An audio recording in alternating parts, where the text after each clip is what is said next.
பிதாவாகிய தேவனாலும் ஆண்டவராகிய இயேசு கிறிஸ்துவினாலும் கிருபையும் சமாதானம் பெருகுவதாக. இந்த 5வது மாதத்தின் 3வது ஓய்வு நாளிலும் தேவன் நம்மை சுகத்தோடும் பலத்தோடும் கொண்டு வந்த நோக்கத்தை அறிந்து நாம் செயல்படுவோம். செய்தியை கேட்க இருக்கிறவங்க யாவரையும் இயேசுவின் இன்ப நாமத்தில் வாழ்த்துவதை மகிழ்ச்சி அடைகிறேன். இந்த செய்தியை ஆன்லைன் மூலமாய் கேட்கிற தேவனுடைய பிள்ளைகளையும் கர்த்தர் தாமே ஆசீர்வதிப்பாராக. இன்றைய செய்தியின் தலைப்பை Behold the declaration of the saints. Behold the declaration of the saints. பரிசுத்தவான்களின் பிரகடனத்தை பாருங்கள். பரிசுத்தவான்களின் பிரகடனத்தை, அறிவிப்பை, கூற்றை பாருங்கள். ஆகவே இந்த செய்தியின் தலைப்பின் கீழே கொடுக்கப்படுகிற விவரங்களை நல்லா கவனிங்க. பரிசுத்தவான்கள்லாம் இன்னைக்கு பிரகாசமாக்கப்பட்ட இந்த பரிசுத்தவான்கள் ஆரம்ப நாட்களிலே என்ன சொன்னார்கள், எப்படி இருந்தார்கள், எந்த சூழ்நிலையில் வாழ்ந்தார்கள், அந்த கருத்தை தான் அவங்களோடு கூட பேசி சுருக்கமாக நான் முடிக்க விரும்புகிறேன். அதற்கு ஆதாரமாக லூக்கா எழுதின சுவிசேஷம் 5ஆம் அதிகாரம் 8ஆம் வசனத்தை பாருங்கள். சீமோன் பேதுரு அதை கண்டு இயேசுவின் பாதத்தில் விழுந்து, ஆண்டவரே, நான் பாவியான மனுஷன், நீர் என்னை விட்டு போக வேண்டும் என்றான். கவனிங்க, இவன் மீனவ வம்சத்தைச் சேர்ந்தவர், மீனவ குடும்பத்தைச் சேர்ந்தவர். ஆனால் அந்த மீன்பிடிக்கிற தொழிலிலே மிகவும் அனுபவம் வாய்ந்தவர். எந்த காலத்தில் எவ்வகையான மீன் எவ்வளவு தூரத்தில் கிடைக்கும் என்பதெல்லாம் அறிந்த ஒரு மனிதர், விவரமான ஒரு மனிதர். ஆனால் இவனுடைய வாழ்க்கையிலே ஒரு தோல்விகரமான நேரம் வந்துவிட்டது. ஒரு மிகப்பெரிய ஏமாற்றம், டிசப்பாயின்மெண்ட். ராத்திரி முழுவதும் மீன் பிடிக்கிறாங்க, வலைகளை போடுறாங்க, கடினமான உழைப்பை செலுத்துகிறார்கள், உறக்கம் இல்லை. ஆனால் காலையில பார்த்தா வலையில மீன்கள் இல்லை, ஒன்று கூட கிடையாது. இந்த சூழ்நிலையில் தான் ஆண்டவர் இங்கே வருகிறார். அல்லேலூயா. The time of disappointment is the time of God's appointment. எந்த இடத்துல தோற்று போய் நிற்கிறோமோ, எந்த நேரத்துல தோற்று போய் நிற்கிறோமோ, அந்த நேரம் தான் தேவன் மனிதனை சந்திக்கிற நேரம். அல்லேலூயா. ஆமா. ஏன் அப்படின்னா, இவன் தோற்று போகாத சூழ்நிலையில கடவுள் அவனை சந்தித்தா அவன் சொல்லுவான், உங்களை சந்தித்து பேசுகிறதற்கு நேரம் இல்லை என்று சொல்லிவிடுவான். நான் ரொம்ப பிஸியான மனுஷன், பிஸியான ஸ்கெட்யூல் உள்ளவன், இப்பொழுது நேரம் இல்லை, இன்னொரு நாள் பார்த்துக் கொள்ளலாம், போய் வாருங்கள் என்று சொல்லி விடுவான். ஆனால் இப்போ எல்லாத்தையும் தோற்றுட்டு இழந்துட்டு அடுத்தது என்ன பண்றது தெரியாம இருக்கிற நேரத்தில் வந்து நின்னா வச்சுக்கலேன், அப்ப என்ன பண்ணுவாங்க? ஆணவம்லாம் அடங்கும்.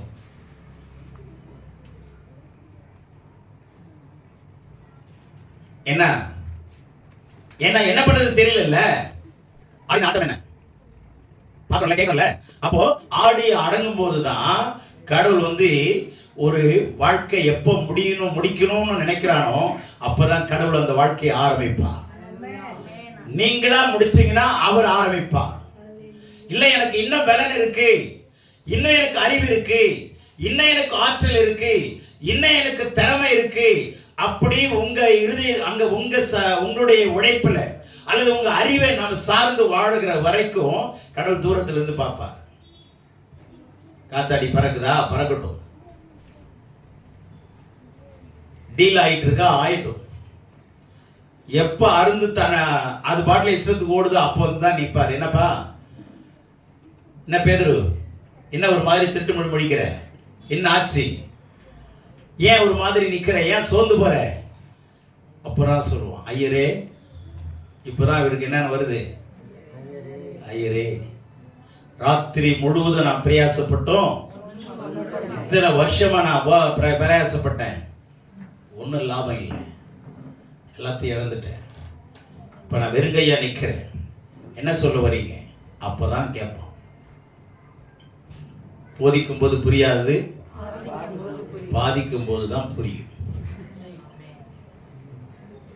இந்த உண்மை என்னைக்குமே மாறாதது. போதிக்கும் போது புரியாத மாதிரி நடிக்கிறது, புரியும், புரியாத மாதிரி இருக்கிறது. ஆனா எப்பதான் புரியும்? ஆமா, புரியாத பிரியும், பிரியும் போது புரியும். கடவுள் நம்மளை நேசிக்கிறவருங்க, அன்பு கூறுவர். காத்துல காத்தடி விட்டுட்டாலும் அறந்தாலும் கர்த்தர் கைவிட மாட்டார். திருப்பி ஒட்ட வைக்க அவர் வல்லவராய் இருக்கிறார். ரொம்ப அழகான வாசனை இருக்கு.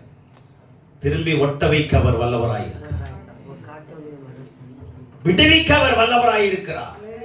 He is able to deliver you out of your temptations, whatever it is.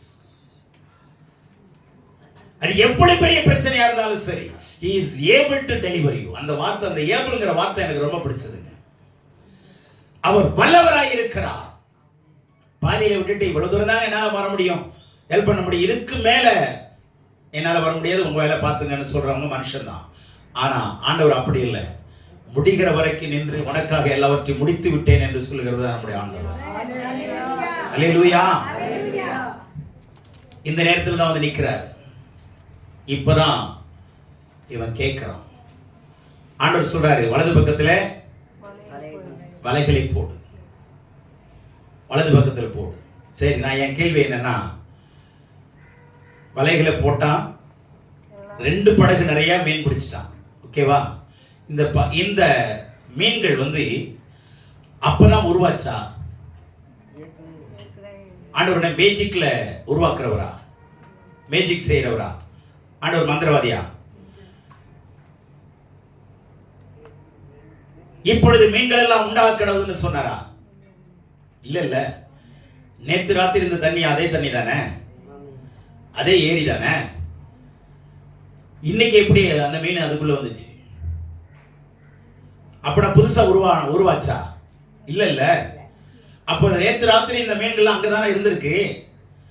மீனுக்கு தெரியுது இவன் திட்டு பையன்,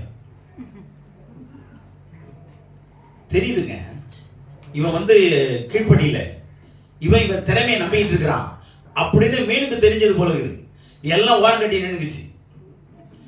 ஒரு மீனும் வரலங்க, எல்லா மீனும் ஒண்ணு சொல்லி கொடுத்துருக்கும் போல இருக்குது. இந்த மரங்களை பத்தி படிக்கும் போது ஒரு ஆச்சரியமான விஷயம், நல்லா கவனிங்க. வயல்கள் அல்லது செடிகள், தோப்புகள் எல்லாம் கவனிங்க. தண்ணி பாய்ச்சறதுனால அந்த செடிகள், மரங்கள் எல்லாம் எப்படி இருக்கு? பசுமையா இருக்கா? சரி, மரம் தண்ணி பாய்ச்சப்படாத இடங்கள்ல, மரங்கள், மலைகள்ல, குன்றுகள்ல பசுமையா இருக்கா இல்லையா? எப்படிங்க? தண்ணி பாய்ச்சறாங்களா? இல்ல. அப்புறம் எப்படி பசுமையா இருக்கு? அப்படின்னா ஆண்டவருடைய படைப்பை கவனிங்க. இப்ப எப்படி நமக்கு நெட்வொர்க் இருக்கு, ஜியோ, ஏர்டெல் இருக்கா? நெட்வொர்க் இருக்கா? அதே மாதிரி மரங்களுக்கு ஒரு நெட்வொர்க் இருக்கா. எங்க எல்லாம் தண்ணி குறைவா இருக்குதோ அந்த மரங்கள் கம்யூனிகேட் பண்ணுமா. இங்க தண்ணி கம்மியா இருக்கு, அந்த நீரோட்டத்தை மாத்தி விடுன்னு சொல்லுமா. அந்த நெட்வொர்க்ல இம்மீடியட்டா அந்த தண்ணிய அந்த இடத்துக்கு உயரமா இருந்தாலும் சரி, அந்த நெட்வொர்க்கின் படி இந்த தண்ணி நீரோட்டத்தை என்ன பண்ணுமா, மாத்தி அனுப்புமா.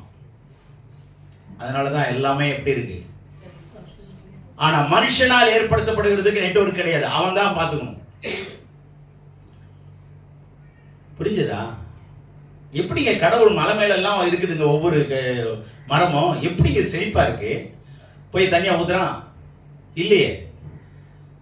கடவுளுடைய பிள்ளைகளே, இந்த நெட்வொர்க்குள்ள நம்ம வந்துட்டோம்னா எப்பொழுதுமே செழிப்பா இருக்கலாம். இதெல்லாம் கடவுளுடைய படைப்புல வித்தியாசமான படைப்பா இருக்குங்க. ஆகவே நல்ல கவனிங்க.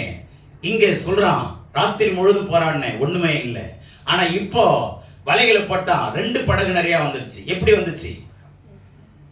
ஆண்டவர் சொன்ன அப்ப ஒரு வார்த்தையை சொல்றான் பாருங்க, அந்த வார்த்தை தான் ரொம்ப முக்கியமான வார்த்தை. 5ஆம் வசனம் படிங்க. அதற்கு சீமோன் ஐயரே ரா முழுவதும் நாங்கள் பிரயாசப்பட்டும் ஒன்றும் அகப்படவில்லை. ரா முழுவதும் பிரயாசப்பட்டும் ஒன்றுமே இல்ல. ஆகிலும் அந்த வார்த்தை ரொம்ப முக்கியங்க. ஆகிலும்னா என்ன அர்த்தம் தெரியுமா? என் பலம் என்னோட முடிஞ்சிச்சு, இதுக்கு மேல எனக்கு நான் இனிமே பிடிப்பேங்கிற நம்பிக்கை இல்லை.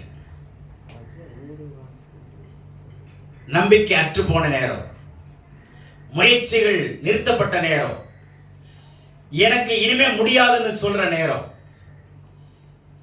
அப்போ ஆகிலும் எனக்கு ஒண்ணு இல்லைன்னு தெரிஞ்ச பிற்பாடு இப்பதான் சொல்றேன், உம்முடைய வார்த்தையின்படியே வலையை போடுகிறேன். அந்த வார்த்தை தாங்க உண்மையான வார்த்தை. உம்முடைய படகு வெறுமையா இருக்கா? வலை வெறுமையா இருக்கா? வலையில ஒண்ணுமே இல்லைன்னா விடிய காலையில பார்த்தோன்னா அவன் வலை என்ன ஆகும்? பக்குமா இல்லையா? வீட்டம்மாவுக்கு போய் பதில் என்ன சொல்லுவான்? ஒண்ணுமே இல்லம்மா. அந்த அம்மாவை சும்மா இருக்குமா? நீ எங்க போனியோ, எங்க சுத்தினியோ, தூங்கி விட்டு எங்கே கிடந்தியோ, சும்மா வந்துட்டு காலையிலாம் இவ்வளவு நாள் இல்லாம இப்ப எப்படி மாத்திரம் இல்லைன்ற எல்லா கேள்விக்கும் பதில் வரணும். அப்போ பிரச்சனையான நேரத்தில் நின்றுட்டு இருக்கிறான். அப்ப ஆண்டவர் சொல்றாரு, நீ போடு வலைய. எந்த இடத்துல அவமானமா ஏற்பட்டதோ, எந்த இடத்துல தலைகுனி வந்ததோ, அதே இடத்துல உன்னை உயர்த்துகிறவர் நான். அதுக்கான உன் தலையை நிமித்தத்தான் என் தலையை சிலுவிலே சாய்த்து. அல்லேலூயா. போடுனார். அவன் சொன்ன ஒரு வார்த்தை அற்புதமான வார்த்தைங்க. ஆகிலும் என்னுடைய பிரயாசம்லாம் விருதா, வேஸ்ட், என்னுடைய முயற்சியெல்லாம் ஒன்றும் இல்லை.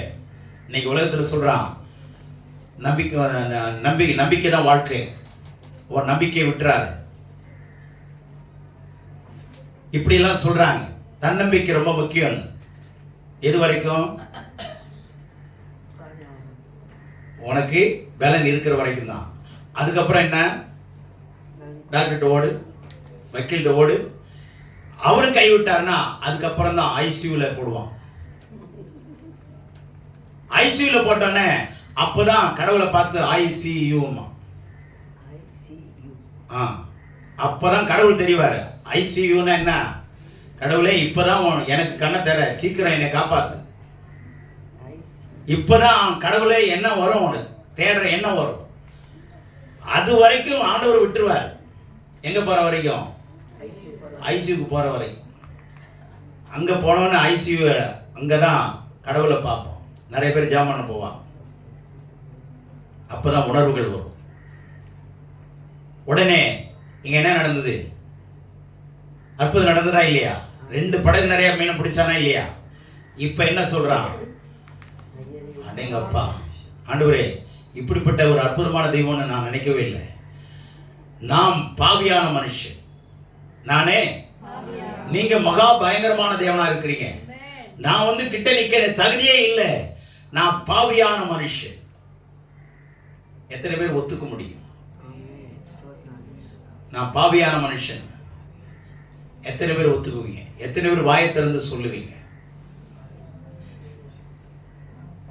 எபேசியர் 2:1 சொல்லுது, அக்கிரமங்களினாலும் பாவங்களினாலும் மரித்திருந்த நம்மை கிறிஸ்துவோடு கூட உயிரோடு எழுப்பி உன்னதங்களை உட்கார வைத்திருக்கிறார். நம்மை நாமே தாழ்த்துவோமானால் உயர்த்தப்படுவோம். அவன் ஆரம்பத்தில் சொன்னான், நான் பாவியான மனுஷன். அந்த மனுஷனை தான் அப்போஸ்தலர் எல்லாரிலும் பிரதான அப்போஸ்தலனாய் கர்த்தர் மாற்றினார். அல்லேலூயா. நம்முடைய பெருமைகள், பேரு, புகழெல்லாம் அடக்கம் பண்ணிடுங்க. நம்முடைய ஆண்டவர் தெளிவா சொன்னாரு, என்னால் அன்றி உங்களால ஒன்றும் கூடாது. nothing can be done without me. என்னால் அன்றி ஒண்ணு கூட உங்களால முடியாது. உன் திறமையை நம்பி வாழாது. கொஞ்ச நாள் கழிச்சு தோத்துருவோம், ஏமாந்துருவோம். எனக்கு பலன் இருக்கு, எனக்கு சம்பாத்தியம் இருக்கு. 4 நாள் வாந்தி பேதியாச்சுன்னா வேலைக்கு போக முடியாது. அப்ப என்ன பண்றது? பலன் எங்க போயிடும்? முடியாது. எழும்பவே முடியாது, நிக்கவே முடியாத, கைகாலெல்லாம் விட்டு போயிருமே. பலத்தை நம்பி வாழ வேண்டாம். பலத்தினாலும் அல்ல, பராக்கிரமத்தினாலும் அல்ல, பரிசுத்த ஆவியானவரால். அல்லேலூயா. பாவியான மனுஷன் சொன்னான். அப்படிப்பட்ட மனுஷனை தான் அவர் வச்சு, பேதுருவை வச்சு செஞ்சுதான் உருவாக்குனார். அல்லேலூயா. அவன் உருவாக்குறதுக்கு பல பாடுகள் பட்டார். ஒண்ணுக்கும் லாய்க்கில்லாத மனுஷன் தான். ஆனா அவனை ஆண்டவர் உலகம் முழுவதும் பயன்படுத்தினார். அவனுடைய பேரை வேதத்தில் எழுதி வச்சார். அல்லேலூயா. அவன் சொன்ன ஸ்டேட்மெண்ட் பாருங்க, பாவியான மனுஷன், ஆண்டவரே என்னை விட்டு போயிடுங்க, நான் உங்க கூட நிக்க விரும்ப முடியல, நான் தகுதி இல்லாதவன். அடுத்ததாக இன்னொரு மனுஷனை பார்ப்போம். ஏசியா 6ஆம் அதிகாரம் 5ஆம் வசனம் பாருங்க. ஏசியா தீர்க்கதரிசன புத்தகம் 6ஆம் அதிகாரம் 5ஆம் வசனம். இந்த ஏசியா பெரிய தீர்க்கதரிசிகள ஒருவர். யார் யார் பெரிய தீர்க்கதரிசிகள்? ஏசியா, எரேமியா, எசேக்கியேல், தானியேல். இந்த 4 பேரும் பெரிய தீர்க்கதரிசிகள், மேஜர் ப்ராஃபட்ஸ்னு சொல்லுவாங்க. தீர்க்கதரிசிகள்னாவே கடவுளுடைய வாய் என்ற அர்த்தம், மவுத் பீஸ் ஆஃப் காட். அந்த தீர்க்கதரிசிகள்ல மிக முக்கியமானவர் யாருன்னா, எல்லா தீர்க்கதரிசிகளும் முக்கியமானவர் தான். அதுல விசேஷமா ஆண்டவர் இந்த மனுஷனை 66 புத்தகங்களை எழுத, 66 அதிகாரங்களை ஆண்டவர் எழுத செய்திருக்கிறார். இந்த 66 அதிகாரமும் வேதத்தில் இருக்கிற 66 புத்தகங்களுக்கு இணையானது. நீங்க கடைசி அதிகாரத்தை பாருங்க, புதிய வானம் புதிய பூமி பத்தி பேசுவார். ஆகவே இந்த மனுஷனுடைய ஆரம்ப நாட்கள் கவனிங்க. ஆரம்ப நாட்கள்ல எல்லாரையும் ஐயோன்னு சொல்லிட்டு இருந்தார். 5ஆம் அதிகாரத்துல பாத்தீங்கன்னா 6 முறை ஒவ்வொருவரையும் பார்த்து ஐயோ ஐயோ ஐயோன்றார். நன்மை தீமை என்று சொல்வனுக்கு ஐயோ, மந்தையை மேய்க்காதவனுக்கு ஐயோ, அதிகாரமே தன்னை சூடுண்டாக்கும்படி சாராயத்தை நாடி குடிக்கிறவனுக்கு ஐயோ, அவனுக்கு ஐயோ, இவனுக்கு ஐயோன்னு ஊர் எல்லாத்தையும் ஜட்ஜ்மெண்ட் கொடுத்துட்டே வந்தார். ஆனா 6ஆம் அதிகாரத்தில் வரும்பொழுது மிக முக்கியமான ஒரு காரியம் சம்பவிக்குது. என்ன? உசியா ராஜா மரணம் அடைகிறான். நல்லா கவனிங்க. 5 அதிகாரம் வரைக்கும் உசியா ராஜா உயிரோடு இருந்தான். 6வது அதிகாரத்துக்கு வரும்பொழுது இந்த உசியா யாருன்னா, ஏசியாவுடைய கசின் பிரதர், ஒன்று விட்ட ஒரு தகப்பனுடைய பிள்ளை. இவன் மரித்த பிறகுதான் இவனுக்கு மிகப்பெரிய ஒரு டர்னிங் பாயிண்ட் உண்டாகுது. அவன் உயிரோடு இருக்கிற வரைக்கும் ஏசியா எல்லாரையும் தூற்றி கொண்டிருந்தான், அல்லது எல்லாருக்கும் நியாய தீர்ப்பு கொடுத்து கொண்டிருந்தான். ஏன்? அவன் பின்னாடி ஒரு ஆளுகை. இது ராஜாவாக இருந்தாலும் மனுஷனாக இது சொல்லப்பட்டாலும், இந்த உசியாவின் ராஜாவின் பின்னாடி இந்த குறை சொல்லுகிற, நியாய தீர்ப்பு கொடுக்கிற, குற்றம் பார்க்கிற ஒரு ஆவி. ஒவ்வொரு ராஜ்யத்திலும் ஒவ்வொரு ராஜாக்கள் ஆண்டு கொண்டு வந்தார்.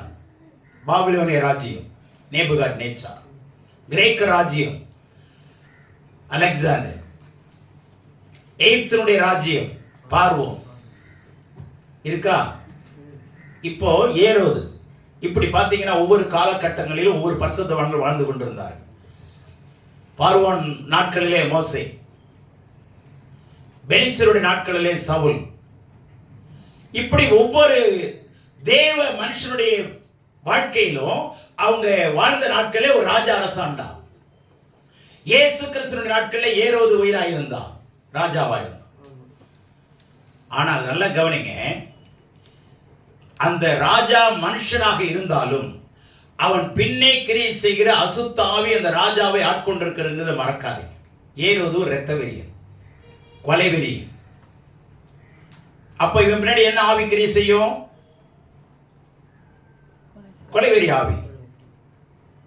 அதனாலதான் நான் யாரை கொன்னா? யோவான் ஸ்நானகனை தலையை வாங்கினான். பார்வோன் யாரு? அடிமைப்படுத்துகிறவர். நேபுகாத்நேச்சார் யாரு? சிறைப்படுத்துகிறவர். அசீரிய ராஜா யாரு? நிலங்களை அபகரிக்கிறவர். கானானியன் ஒரு ஆவி என்ன? பெச்சார வேசித்தனத்தை செய்ய வைக்கிறது. இப்படி ஒவ்வொரு தேவனுடைய பிள்ளைகளுடைய வாழ்க்கையிலும் மறைமுகமாய் ஒரு ராஜா ஆண்டு கொண்டே வருவான். அந்த ராஜாவின் பின்னணி மறைமுகமா இல்ல, நேரடியாக ஆட்சி செய்கிற அந்த ராஜாவின் பின்னணியில மறைமுகமாக அசுத்தாவி ஒன்று வேலை செய்துட்டே இருக்கும். இப்ப புரிஞ்ச அந்த இடம். இப்போ ராஜாவை எதிர்க்க முடியாது. இப்ப யாரெல்லாம் ஏத்து நம்ம தேவனுடைய மனுஷன் வாழணும்?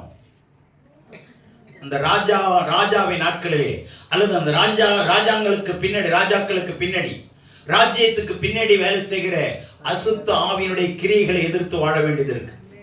ஆமென். இப்ப புரிஞ்சா? அது மாதிரி இந்த நாளிலே ஒவ்வொருவருக்கும் பின்னணியும் ஒரு அசுத்தாவினுடைய ஆளுகை இருக்கு, மறைவாக வேலை செய்து கொண்டே இருக்கும். அது மனுஷனுக்கு மனுஷன் வேறியாகலாம். கண்களில் நிச்சயா இருக்கலாம், கொஞ்சம் பேர் மாம்சத்தை நிச்சயா இருக்கலாம், ஜீவனத்தின் பெருமையா இருக்கலாம். ஒவ்வொருத்தர் பின்னையும் எதையாவது ஒரு அசுத்தாவினுடைய ஆளுகை கண்டிப்பா என்ன பண்ணும்? தொடர்ந்து வரும். பிசாசின் கிரியை அழிக்கும்படிக்கே தேவனுடைய குமாரன் வெளிப்பட்டார். அல்லேலூயா. அப்ப ஒவ்வொருத்தரும் இந்த பிசாசின் வல்லமையை மேற்கொண்ட இயேசுவின் நாமத்தினாலே உங்க வாழ்க்கையின் பின்னே கிரியை செய்கிற அசுத்தாவினுடைய கிரியைகளை மேற்கொள்ள நீங்கள் கற்றுக்கொள்ள வேண்டும். இந்த உசியா மரணம் அடையாவிட்டால் இந்த 6வது அதிகாரத்திலே அவன் தரிசனம் பார்த்திருக்க முடியாது. ஏரோது ராஜா சாகாம இருந்திருந்தால் இயேசுவும் மரியாளும் யோசேப்பும் எகிப்தில் தான் இருந்திருக்கணும். எதுவரைக்கும் இருந்தார்கள்? ஏரோது மரண பரியந்தம். அந்த வார்த்தை எனக்கு ரொம்ப பிடிச்சது. ஏரோதனுடைய மரண பரியந்தம் they were all at Egypt. எல்லாரும் எகிப்தில் இருந்தாங்க. எகிப்தை விட்டு எப்பதான் வர முடியும்? ஏரோது செத்தாராம். ஏரோது இதுதான் ரோமர் 8:13 சொல்லுது, ஆவியினாலே மாம்சத்தின் கிரிகளை அழித்தால் வாழ்வீர்கள். ஆவியினாலே உங்க மாம்சத்துக்கு விரோதமாய் போராடுகிற எண்ணங்கள், பெருமைகள், அகந்தைகள், நான் என்னாலதான், நான் யார் தெரியுமா, இந்த ஒரு எண்ணங்கள் எல்லாம் கொண்டு வருகிறது யாருன்னா உங்க பின்னே வாழ்க்கையின் பின்னே கிரியை செய்கிற அசுத்தாவினுடைய ஆளுகை. இத முதல்ல ஜெயிக்க பாருங்க. சரியா? அப்ப பிசாசை கொல்ல முடியாது. பிசாசை யாராலையும் என்ன பண்ண முடியாது? கொல்லவே முடியாது. ஆனா அவன் கிரியிலே என்ன பண்ணலாம்? அழிக்கலாம். புரிஞ்சுச்சா? அப்ப ஒவ்வொரு மனுஷனுடைய வாழ்க்கையிலே குடும்ப பின்னணியிலே ஏன்னா அவங்க விக்கிரகங்களை வணங்கி வந்திருக்கிறார். நீங்க ரட்சிக்கப்பட்டிருக்கலாம். ஒவ்வொருத்தரும் ஒவ்வொரு குடும்பத்துல ரட்சிக்கப்பட்டிருக்கீங்க. உங்க குடும்பத்துல, கோத்திரத்துல, ஜாதியில, ஊர்ல யாருமே ரட்சிக்கப்படாம இருந்திருக்கலாம். நீங்க நம்ம தான் ஆளா ரட்சிக்கப்பட்டிருக்கலாம். ஆனா அந்த விக்கிரக ஆராதனையின் பின்னே கிரியை செய்கிற அசுத்தாவிகள், விக்கிரக ஆராதனை செய்கிறதுனாலே தேவனுடைய கோபம். 2 பக்கம் இருக்குல்ல, இந்த பக்கம் தேவனுடைய கோபம். என்ன இன்றி உனக்கு வேற தேவன் உண்டாயிருக்க வேண்டாம். அப்படி இருந்தால் நான் எரிச்சல் உள்ள தேவனாய் இருப்பேன். என்ன தேவன்? விக்கிரக ஆராதனை செய்வது தேவனுக்கு எரிச்சலை உண்டாகும், கோபத்தை உண்டாகும். அப்ப அந்த பக்கம் பிசாசுனுடைய ஆளுகை, இந்த பக்கம் தேவனுடைய கோபம். நீங்க ரட்சிக்கப்பட்டிருந்தா சரி, ஆண்டவர் தயவு பாராட்டுறான்னு வச்சுங்க, தயவுள்ளவரா இருக்கிறார். ஆனா இன்னும் அந்த அசுத்தாவினுடைய ஆளுகை அந்த குடும்பத்துல பின்னணியில் இருக்கா இல்லையா? அந்த ஆளுகையின் தாக்கம் நமக்கு வருமா இல்லையா? அதுக்குதான் உங்களை இயேசுவின் ரத்தத்துக்குள்ள வைத்து அந்த ஆளுகையை முறியடிக்க பாருங்க. அப்ப பிசாசின் ஆளுகையை ஜெயிக்கலன்னா, இயேசு வனாந்தரத்தில் இருந்தபோது பிசாசினால் சோதிக்கப்பட்டாரா? ஜெயிச்சாரா இல்லையா? அப்ப அது மாதிரி நாம என்ன பண்ணணும்? சோதிக்கப்பட பிசாசுக்கு அனுமதி கொடுக்கப்படலாம். ஆனால் நாம் அந்த பிசாசுடைய ஆளுகையை ஜெயிக்க மறந்து விட்டால், நான் ஜெபம் பண்றேன் பிரதர், நான் பைபிள் வாசிக்கிறேன், நான் சர்ச்சுக்கு போறேன், நான் சத்தியத்தை கேட்கிறேன் அப்படிங்கிற மாத்திரம் இருக்கக்கூடாது. எங்களை கொண்டு எல்லா இடங்களிலும் வெற்றி செருக்க பண்ணி வருகிற தேவன் ஒருவருக்கே துதியும் கனமும் மகிமை உண்டாவதா. அப்ப எல்லா இடங்களிலும் நீங்க எப்படி இருக்கணும்? சக்சஸ்ஃபுல்லா இருக்கும். அதுதான் கர்த்தர் விரும்புகிறார். இயேசுவோட வாழ்க்கை எல்லாரையும் குறை சொல்லிட்டு ஐயோ ஐயோ ஐயோன்னா எப்படி இருக்கும்? பார்க்குறவன்லாம் உனக்கு ஐயோ, காலையில் பார்த்தோன்னா உனக்கு ஐயோன்னா எப்படி இருக்கும்? நமக்கு இல்லையா? பார்க்குறவனெல்லாம் ஐயோ ஐயோன்னா எப்படி இருக்கும்? ரொம்ப வேதனையான சூழ்நிலை. உசியா மரணம் அடைந்த பின்பு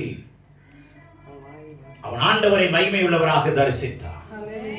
உங்க வாழ்க்கையில இருக்கிற அசுத்தாவினுடைய ஆளுகையை அழிக்க பிரயாசப்படுங்க. ஆமென். அனனியா, அசாரியா, மிசாயேல் அவங்களை அடிமை சிறைப்படுத்தி கொண்டு வந்த நேபுகாத் நேச்சார் மிக உன்னதமான உயரத்தில் அதிகாரத்தில் இருந்தான், சர்வ அதிகாரத்தில். நான் நிறுத்தின சிலையை நீ வணங்கலன்னா உன்னையை தூக்கி நான் என்ன பண்ணுவோம்? உங்கள் 3 பேரையும் எரிகிற அக்கினி சூழலிலே போடுவோம், உங்களை தப்பிக்க ஒருவனும் இல்லைன்னு சொன்னானா? ஆனா அதே நேபுகாத் நேச்சார் என்ன பண்ணா? இவர்கள் தேவனுடைய தேவனே தேவன், அனனியா, அசாரியா, மிசாயேலுடைய தேவனே தேவனுடைய பிள்ளைகளே, அந்த ஆளுகையை, அந்த நேபுகாத் நேச்சார் மேல் இருக்கிற ஆளுகையை இவர்கள் ஜெயித்து விட்டார்.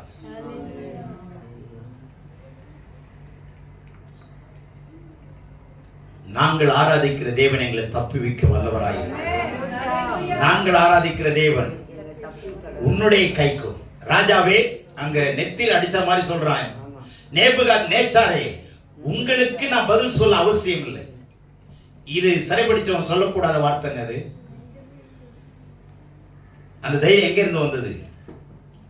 உன்னதமான தேவன் உன்னை விட பெரியவர், ஏன் கூட இருக்கிறார். உன்னுடைய ஆளுகை என் மேல வர முடியாது, என் தேவனுடைய ஆளுகை தான் நான் விரும்புவேன். ஆமென். உங்க குடும்பத்துல, தனி குடும்பத்துல சொல்ற, நல்லா புரிந்து கொள்ளுங்க. ஒவ்வொரு குடும்பத்திலும் ஒரு விதமான ஆவிகள் கண்டிப்பா கிரியை செய்கிறத நீங்க ஆவியின் உலகத்துல தான் பார்க்க முடியும். அது மறுபடியும் உங்களை கொண்டு வந்து பின்னே கொண்டு போக விரும்புவான்.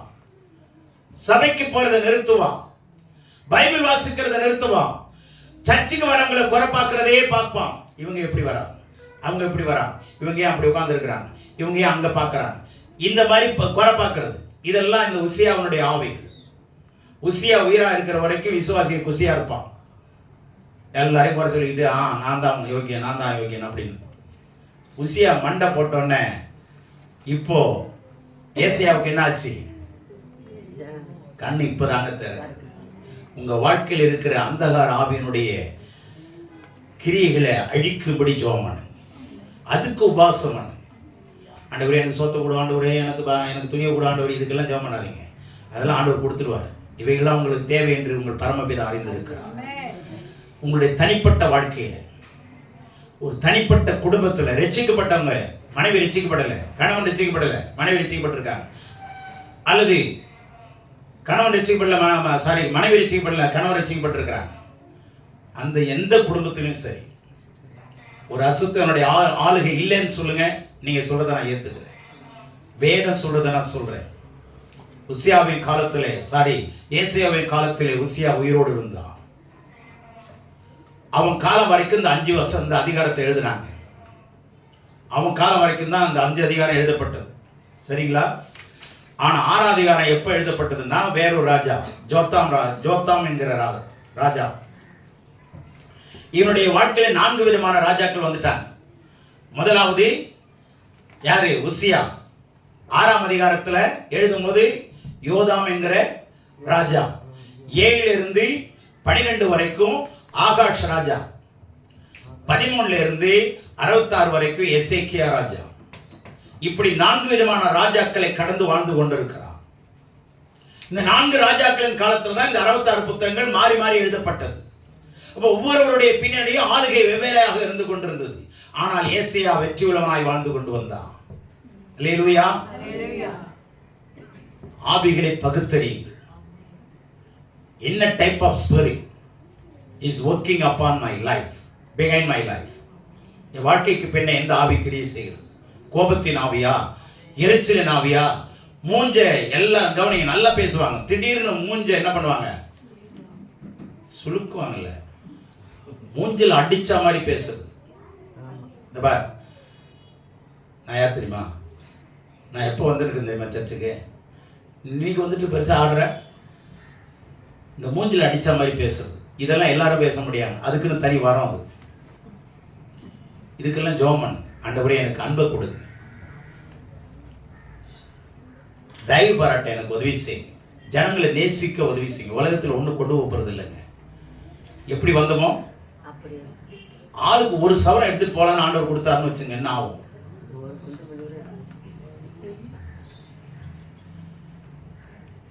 நல்ல கவனிங்க, பரலோகமா இருக்காது. இதுக்கெல்லாம் தெரிஞ்சுதான் ஆண்டவர் வந்து அன்னகாயிறு கூட இல்லாம அவுத்துட்டு விட்டுறான். அந்த மாதிரியே போடாங்க. இது தெரியாம ஜனங்க ஆடுது, கோவப்படுது. தேவனுடைய பிள்ளை நல்ல கவனிங்க. பிரயாணத்துல நம்ம பின்னாடி ஒரு அசுத்த ஆவிகள் கிரியை செய்துன்னா அதை அடக்க பாருங்க. உங்க மனைவி தன்னால் அடங்கிடுவாங்க, உங்க கணவன் தன்னால் அடங்கிடுவாங்க. இந்த அசுத்தாவினுடைய பாதகங்களை தான் குடும்பத்தில் தாக்கி கொண்டிருக்குங்கிறத மறந்துடாதீங்க. பாவத்துக்கும் உயிர் இருக்கு, சாபத்துக்கும் உயிர் இருக்கு. நல்லா கவனிச்சுங்க. உங்களுக்கும் உயிர் இருக்கு, எனக்கும் உயிர் இருக்கு, பிசாசுக்கும் உயிர் இருக்கு, ஆண்டவருக்கும் உயிர் இருக்கு. ஆண்டவரும் ஆவியா இருக்கிறார், பிசாசும் ஆவியா இருக்கிறது. ஆண்டவரும் அவருடைய ராஜ்யத்தை சிஸ்டமேட்டிக்கா நடத்தி கொண்டிருக்கிறார், பிசாசும் அவனுடைய ராஜ்யத்தை டிப்ளமேட்டிக்கா சிஸ்டமேட்டிக்கா அவனும் அவருடைய ராஜ்யத்தை அவன் என்ன ஆண்டு கொண்டுதான் இருக்கிறான். ஆனால் ஞானமுள்ளவர்கள் பாக்கியவான். ஆமென்.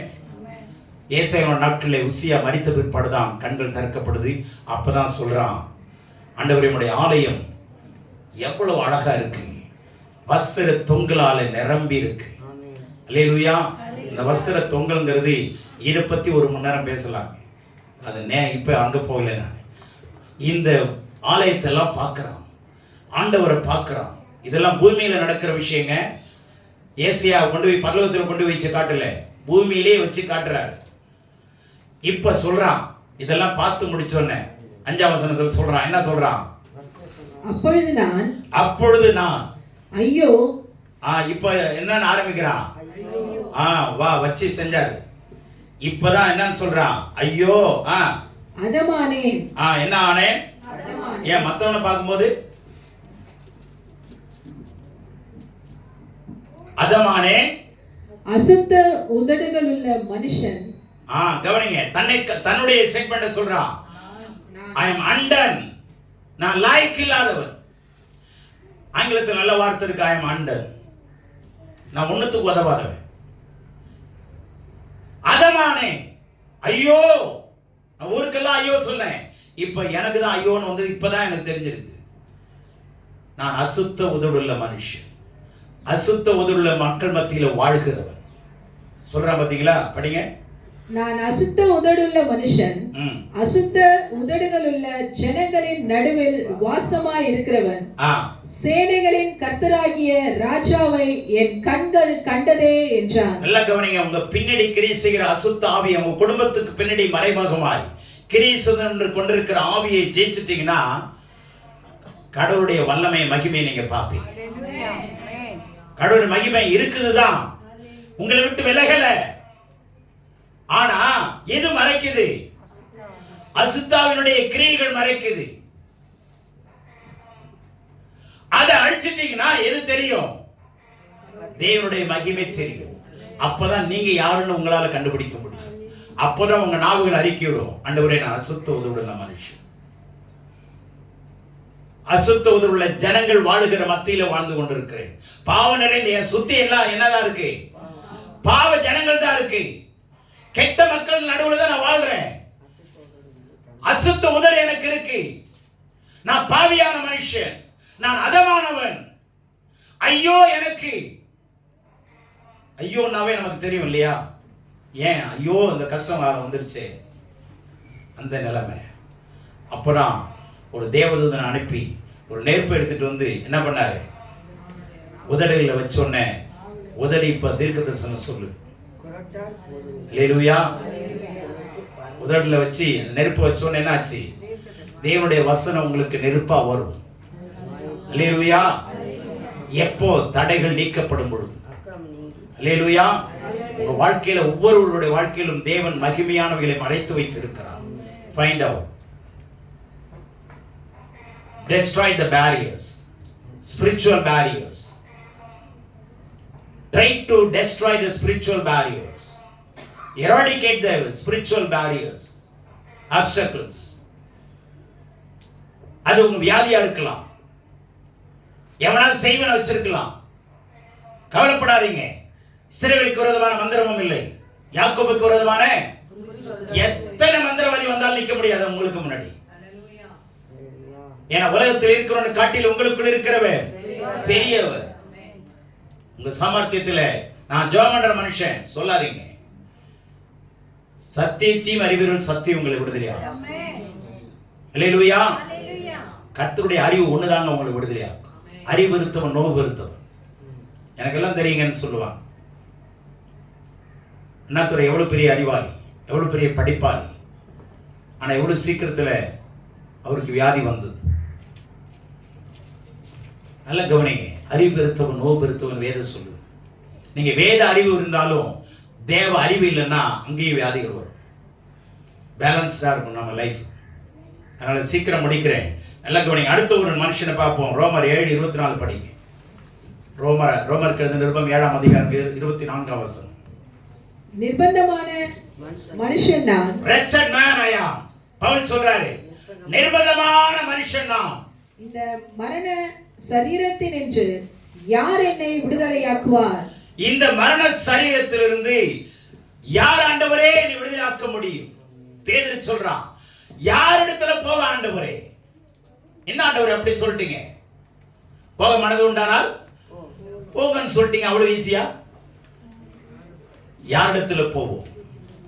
நித்திய ஜீவனுள்ள வார்த்தைகள் உம்மிடத்தில் உள்ளவா இருக்கிறது. யாரிடத்துல போக முடியும்? பவுல் சொல்றாரு, நான் நிர்பந்தமான மனுஷன். மது மேல போன மாதிரி. Double minded man is unstable in all his ways. இருமனம் உள்ளவன் தன் வழிகள் எல்லாம் நிலையற்றவனாய் இருக்கிறான். கவனிங்க. அது ஏன் அப்படி சொல்றாருன்னா, அந்த 7ஆம் அதிகாரத்தினுடைய 17ஆம் வசனம் பாருங்க. ரோமர் 7:17. ஆதலால் நான் அல்ல, எனக்குள் வாசமாய் இருக்கிற பாவமே அப்படி செய்கிறது. நான் ரட்சிக்கப்பட்டுட்டேன், ஆண்டவரை ஏத்துக்கிட்டேன், சபைக்கு வரேன், நல்ல சாட்சியா தான் இருக்கிறேன். ஆனா எனக்குள்ள ஒரு பாவம் வாழ்ந்து கொண்டிருக்கிறது. பாவம் என்ற வார்த்தை சிங்குலரா வந்தா ஒரு அர்த்தம் இருக்கு, பாவம் என்ற வார்த்தை ப்ளூரலா வந்தா வேற அர்த்தம். பாவங்கள்னு சொல்லல, பாவம் அப்படின்னா, பாவம்னு சிங்குலர்ல வந்துச்சுன்னா அது பிசாசு. பாவம் வாசப்படியிலே படுத்திருக்கும்னா பிசாசு விடிய காலையில் நீங்க எழுந்து வந்த உடனே பிசாசு மல்லாக்கா படுத்து கை காலை நீட்டிக்கிட்டு இருப்பான். வாசற்படியில படுத்திருக்குன்னா என்ன? பேயே படுத்திருக்குன்னு அர்த்தம். அப்படி இருந்தா எப்படி இருக்கும் காலையில? கொஞ்சம் யோசிங்க. நல்லா பரட்டை விட்டுட்டு காலையில 6 மணிக்கு நீங்க வெளியே வரும்போது நல்லா படுத்துட்டு வந்துச்சுன்னா எப்படி இருக்கும்? யோசிங்க. இதெல்லாம் சும்மா சொல்லல. பாவம்னா அங்க பிசாச சொல்றாரு. பிசாசு என்னை ஆண்டு கொண்டு இருக்கிறது. நீங்க மத்தேயு 4ஆம் அதிகாரத்தில் 3 வார்த்தை பயன்படுத்தப்பட்டிருக்கு. பிசாசு, சோதனைக்காரன், சாத்தான் என்று 3 வார்த்தை பயன்படுத்தப்பட்டிருக்கு. பிசாசுனா என்ன? எதுக்கு சோதனைக்காரன் இருக்கு? ஏன் சாத்தான் சொல்றாருங்கிறதெல்லாம் நீங்க யோசிச்சு பார்க்கணும். பிரிச்சு ஆராய்ஞ்சு பாருங்க, ஆராய்ந்து பாருங்கள். அப்பொழுது நித்திய ஜீவன் உண்டு. வேதத்தை படிக்கிறவளாய் மாத்திரம் இருக்காதீங்க, ஆராய்ச்சி பண்ணுங்க. வேதத்தை படிக்கிறவங்க மாத்திரம் இல்லை, ஆராய்ச்சி பண்றவங்களுக்கு தான் நித்திய ஜீவன் கிடைக்கும். எத்தனை பேர் ஒத்துக்கிறீங்க? ஆராய்ச்சி பண்றவங்களுக்கு தான் நித்திய ஜீவன் கிடைக்கும். வேதத்தை ஆராயறவங்க, சும்மா போற போக்கில் படிச்சுட்டு போறவங்க, 19 ரூபாய் வேதத்தை படிக்கிறவங்களுக்குலாம் நித்திய ஜீவன் கிடைக்காது.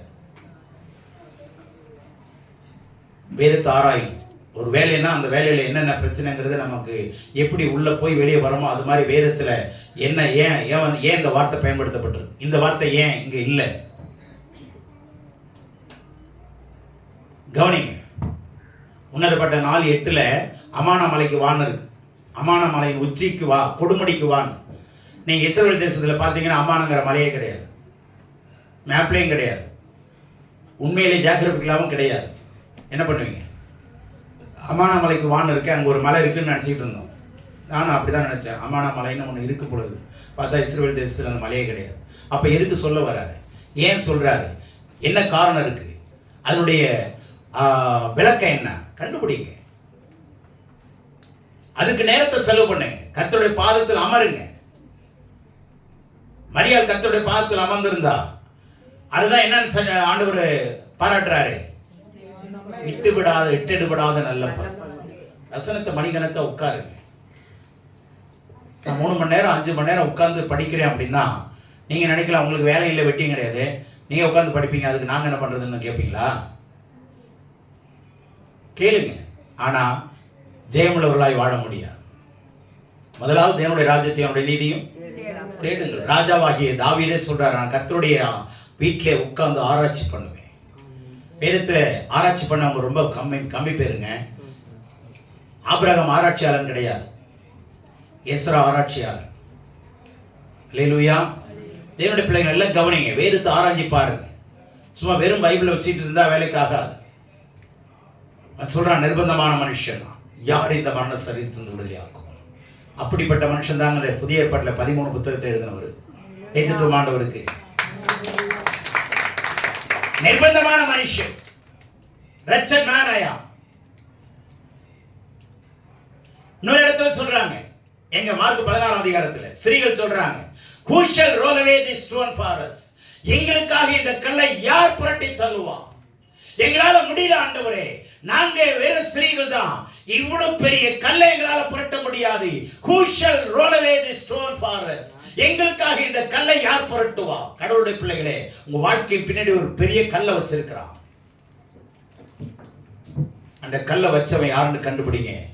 அவன் ஏற்கனவே தோற்று போனவன். அவன் பேர் யாரு? Already is a defeated foe. தோற்று போனவன். ஈஸியா ஜெயிச்சிடலாம் நீங்க. 10 பேர் சொல்றான் ஜெயிக்க முடியாதுன்றான், 2 பேர் சொல்றான் எளிதாய் ஜெயித்துக் கொள்ளலாம். அல்லேலூயா. நீங்க எந்த கும்பல்ல இருக்கிறீங்க? தேவனுடைய பிள்ளைகளே, உங்களுக்கு பின்னாடி இருக்கிற கல்லையோ அல்லது முன்னாடி இருக்கிற கல்லையோ கர்த்தர் புரட்டி போட அவர் ரெடியா இருக்காரு. ஆனா நீங்க உங்க சிந்தனையில இந்த கல்லை புரட்டி போடுவீங்களா? தேவனுடைய பிள்ளைகளை எல்லாம் கவனிங்க. உங்க வாழ்க்கையிலே மறைமுகமாய் பிசாசு வைத்திருக்கிற கல்லை புரட்டுங்க. லாசர் வெளியே வரணும்னா இன்னொரு ஒரு நிபந்தனை என்ன ஆண்டவர் சொன்னாரு? அந்த கல்லை என்ன பண்ண? இங்க புரட்டி போடுனாரு. ஏன் அந்த கல்லை புரட்டி போடுன்னு சொல்லல? அங்க என்ன இருக்கு வசனம்? அந்த கல் பெரிய கல்லா இருந்ததுன்னு. அல்லேலூயா. நம்பால சொல்றான், அந்த சின்னவன் கையில 5 அப்பம் 2 மீன் இருந்ததுல, அவன் சும்மா எல்லாம் ஆண்டவர் வந்து சும்மா சொல்லிட்டாரு. அது ஒவ்வொரு அப்பமும் 5 கிலோ 10 கிலோ இருக்கும். அதை பிடிங்கி எல்லாருக்கும் பிச்சு கொடுத்தது பெரிய அற்புதமான. அந்த முட்டாளுக்கு ஆண்டவர் அங்கதான் வச்சாரு. என்ன? அவன் சின்னவன். புரியுதா? சின்னவன் கையில ஒவ்வொன்றும் 10 கிலோ 50 கிலோ தூக்கிட்டு வர முடியுமா? கடவுள் எல்லாருக்கும் ஆண்டவர் ஞானத்தை வைத்திருக்கிறார். அல்லேலூயா. தேவனுடைய பிள்ளைகளை கண்டுபிடிங்க. உங்க வாழ்க்கையில ஏன் பிரச்சனை வருது? why are you stumbling? வேதத்தை நேசிக்கிறவர்களுக்கு மிகுந்த சமாதானம் உண்டு, அவர்களுக்கு இடர்கள் இல்லை. they will not stumble at all. வேதங்கிற வார்த்தை நல்லா கவனிங்க. வேதங்கிற வார்த்தை நீங்க நல்லா படிச்சு பார்த்தீங்கன்னா, நாம நினைக்கிறோம் 66 புத்தகம், இது பைபிள் தான் இல்லைன்னு நான் சொல்லலை. ஆனா அந்த வேதம்ங்கிற வார்த்தையை நீங்க ஆங்கிலத்தில் பார்த்தீங்கன்னா லா புக்னு இருக்கும். லா. they have great peace that love thy law. தோராவை நேசிக்கிறவர்களுக்கு மிகுந்த சமாதானம் உண்டு. சட்ட புத்தகங்களை நேசிக்கிறவர்களுக்கு. ஏன்னா அதுக்குள்ளதான் நிறைய விஷயங்கள் ஆண்டவர் என்ன பண்ணிருக்காரு? மறைச்சு வச்சிருக்கிறார். சட்ட புத்தகங்களை படிச்சு பாருங்க. அதை விட்டுட்டு தான் நம்ம இதை என்ன பண்றோம்? சங்கீதத்தை வாசிக்கிறோம், சுவிசேஷத்தை வாசிக்கிறோம். ஈஸியா இருக்குல்ல அதெல்லாம். லேவியராமத்தை வாசிப்போமா? ஏன்னா ஏற்கனவே அங்கே பலியாகி கிடக்கிறோம் இல்லையா? குத்து வெட்டுன்னு குடும்பத்தில் கிடக்குது. இங்கே இதில் போனால் அங்கேயும் பலி ஆகணும்னு இருக்குது. அடப்படா இதில் பலி இல்லைன்னு இருக்குது, நமக்கு வேணாண்டா இருக்கணும். அங்கே தான் ஆண்டவர் மறைச்சு வச்சிருக்கிறாரு நிறைய சட்டங்களை. சட்ட புத்தகத்தை நேசிச்சு பாருங்க. மற்ற 61 புத்தகம் ஈஸியாக விளங்கிடும். சட்ட புத்தகங்களை நீங்கள் படித்து புரிஞ்சுக்கிட்டீங்கன்னா மற்ற 61 அதிகாரமும் புத்தகங்களும் இதன் அடிப்படையில் தான் எழுதப்பட்டிருக்கு. ஆவியானதை எழுதியிருக்கிறார். ஆமென். அதனால சட்ட புத்தகங்கள் அதிகமாக நேசிங்க. பாவம்னு சொன்னால் பிசாசுங்க. பாவங்கள்னு சொன்னாதான் நாம செய்கிற பாவத்தின் கிரியைகள். புரிஞ்சுச்சா? இப்ப பாவம் படுத்திருக்கு, அல்லது பாவம் எனக்குள்ளே உயிராய் இருக்கு. புரிஞ்சுச்சா? என்ன சொல்ல வராரு? பாவம் என்னை ஆண்டு கொண்டிருக்கிறதுன்னு சொல்றாரா? அப்போ பாவம் ஆளுதுன்னா என்ன? பாவம் உயிரா இருக்குதுன்னு அர்த்தம். அதனால நான் நிர்பந்தமான மனுஷன். வாழ்க்கையில பிரச்சனை வந்ததுன்னா பாவம் எங்கே உயிரா இருந்துட்டு அந்த பாவத்தை கொல்ல பாருங்க, அந்த பாவத்தை அழிக்க பாருங்க, அந்த பாவத்தை ஜெயிக்க பாருங்க. Then you will become a victorious man of God. Amen. Hallelujah. Successful man of God in the sight of the Lord, in the hands of the Lord. You will become a peculiar nation. அதனால கவனிங்க, சாதாரணமான மனுஷன் தாங்க.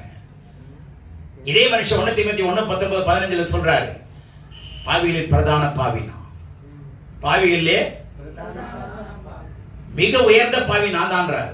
இது மாதிரி நம்ம யாராவது சொல்லுவோம், நானும் ஒரு பாவி தான், அதுல கூட அந்த பாவிங்கிறத கூட நம்ம மறைச்சு லேசா சொல்லுவோம், நானும் உங்களை மாதிரி ஒரு மனுஷன் தான், பாவி தான். ஆனா பவுல் என்ன சொல்றாரு? இல்ல உங்களை எல்லாரும் விட நானே பிரதானமான பாவி, சுப்ரீம் பாவி நான் தான்.